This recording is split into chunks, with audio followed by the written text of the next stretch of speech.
చంద్రబాబు నాయుడిని సీఎం చేయడమే లక్ష్యంగా పర్యటిస్తున్న దళవాయి వెంకటనారాయణ వడ్డే సిమెంటు పోలన్నాలు. చంద్రబాబు ప్రవేశపెడుతున్న పథకాలపై విస్తృత ప్రచారం చేస్తున్న వడ్డే సిమెంటు పోలన్న రాష్ట్రం బాగుండాలంటే మళ్లీ చంద్రబాబు నాయుడు ముఖ్యమంత్రి కావాలని దళవాయి వెంకటనారాయణ చంద్రబాబు నాయుడు ఆదేశాలతో టీడీపీ పార్టీ అధ్యక్షులు అచ్చెన్నాయుడు సూచనల మేరకు వడ్డెర సంక్షేమ సంఘం అధ్యక్షులు జర్పిటి కృష్ణమూర్తి ఆధ్వర్యంలో శ్రీ సత్యసాయి జిల్లా పుట్టపర్తి కేంద్రంలో కర్ణాటక నాగిపల్లి కాలనీలో వందల మంది ఆడపడుచులకి చీరల్ని అందజేశారు. ఈ సందర్భంగా వారు మాట్లాడుతూ ఈ రాష్ట్ర ప్రభుత్వం వైసీపీ పాలన వచ్చినప్పటి నుండి ప్రజలకి అడుగడుగునా మోసం జరుగుతుందని, అభివృద్ధి చేయకుండా కేవలం సంక్షేమ పథకాలతోనే సరిపెడుతూ ప్రజల్ని దోచుకుంటున్నారని ఆరోపించారు.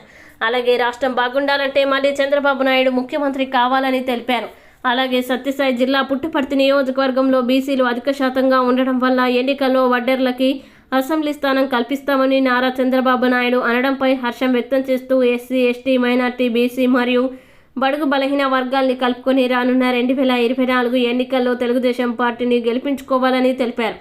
అలాగే అక్కడ ఉన్న సమస్యల గురించి తెలుసుకొని ఈ ఎన్నికల్లో తెలుగుదేశం పార్టీ గెలవడం ఖాయమని, ఖచ్చితంగా బడుగు బలహీన వర్గాల సమస్యల్ని తీరుస్తామని భరోసా కల్పించారు. ఈ కార్యక్రమంలో వడ్డెర సంక్షేమ సంఘం ఉపాధ్యక్షులు దండగల మారప్ప, వాల్మీకి పెదగంగన్న, వాల్మీకి సత్యనారాయణ, వాల్మీకి సీన, ఒలిపి వెంకటరమణ, ఒలిపి గంగులప్ప, రామ్మోహన్, వడ్డే పుల్లయ్య తదితరులు పాల్గొన్నారు.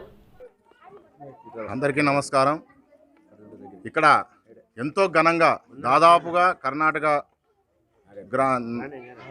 నాగేపల్లి నుంచి తప్పెట్ల కొడుతూ పూలు జల్లుతూ ఘనస్వాగం పలికిన నా అక్కచెల్లెళ్లకు, నా పేదింటి పిల్లలకు, ఎంతో వెనకబడి ఉన్న మా బతుకులు ఈ విధంగా ఉండాయనేది నిదర్శనం కనపడుతుంది. ఏ ఒక్క నాయకుడు వచ్చినా కానీ మా బతుకులు మార్చలేదు అనే విధానంగా మాకు స్వాగతం, ఘన స్వాగతం. అంటే బీసీ బిడ్డ అంటే ప్రజల్లో ఎంత ఆనందం ఉందనేది కూడా ఒత్తురు గమనించుకోవాలి. ఇప్పుడున్న మీడియా ద్వారా కూడా నేను డైరెక్ట్గా చెప్తున్నాను. ఒకటే, ఈ పుట్టపర్తి నియోజకవర్గంలో దాదాపుగా సంక్రాంతి పండుగప్పటి నుంచి భోగి అంటే 13, 14వ తారీఖు నుంచి స్టార్ట్ చేసినాము. మండలాల వారీగా, మున్సిపాలిటీ వారీగా, రూరల్ వారీగా ఘన స్వాగతం పలికి ఈ వడ్డెర బిడ్డలను ముందుకు తీసుకుపోతున్న మా మహిళలందరికీ నా నమస్కారాలు. ముఖ్యంగా మనం చేస్తున్న పని ఒకటే, మనం ముందుకు పోతుండేది కూడా ఒకటే. ఇప్పుడున్న గవర్నమెంట్కి, రాబోయే గవర్నమెంట్కి మనకు చంద్రబాబు నాయుడు ఆదేశాల మేరకు ప్రజల్లో కలవండి, వాళ్ళ స్థితిగతులు కనుక్కోండి, వాళ్ళకి ఏమన్నా ఇంకా పరిస్థితులు ఏమైనా ఉన్నాయా, మనకు కావాల్సినవి ఏమైనా ఉన్నాయా, వాళ్ళకి ఏమైనా కష్ట నష్టాలు. ఒక పక్క కరెంటు ఛార్జీలు పెరిగినాయి, ఒక పక్క బస్ ఛార్జీలు పెరిగినాయి, పెట్రోల్ పెరిగినాయి, ఇట్లా అనేకమైన ధరలు పెంచుతూ, నిత్యావసరాలు పెంచుతూ పేద ప్రజలకు రావాల్సిన పింఛనీలు, కొన్ని మహిళా డ్రాకాలు అయితేనేమి, కొన్ని ఇవి అయితేనేమి కరెంటు ఛార్జీలు పెంచి మరీ అమ్మఒడి అనేది తీసేసినాడు అతను.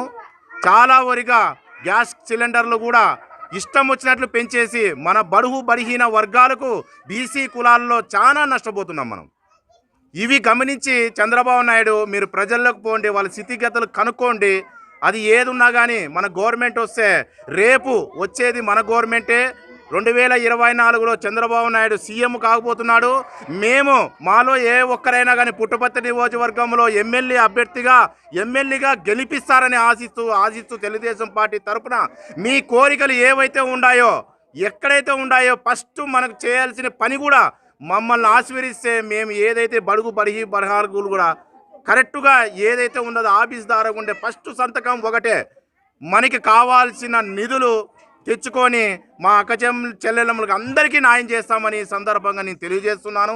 అదేవిధంగా మీరు ప్రతి ఒక్కరూ మాకు రేపు వచ్చేది మేమే, బీఫామ్తో సహా మేము ఇదే పుట్టపర్తికి మళ్ళీ ప్రచారానికి వస్తాము.